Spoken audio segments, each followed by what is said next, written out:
What is SEO? SEO stands for Search Engine Optimization, and the main goal is to get your website ranking #1 in Google, or that at least you get more clients. So basically what you want is when someone searches for, let's say, lawyer near me, the whole point of SEO is so that they show up. Those are ads right there, because as you know, people will only click on the first few links, top links that they see. Very few go all the way to the bottom of the page, and even fewer go to other pages in Google. So that's the #1 goal. People try to rank #1 in Google.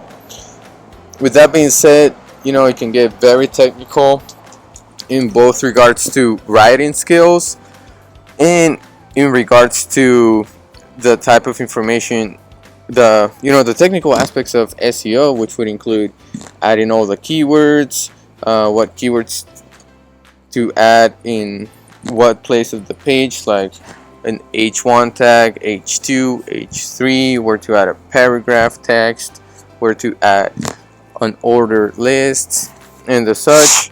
And then you go to like schema data. That would be this one didn't show up with schema data, but sometimes you can see images of your searches and things like that. That would be the schema data. But at the core of it, to reiterate, SEO is what you write on your page so that #1, you're at least on the first page of Google, or at least people can find you. And once they're on your page, so that you convince them to buy from you. And if you keep those two things in mind, then you can figure out the rest. It'll be easier to figure out, but you're still gonna have to learn the technical. But at least that's the main concept, to rank on the top searches of Google and to be able to convince people to buy from you. I hope that helps you. If you have any questions, please let me know. Thanks for watching.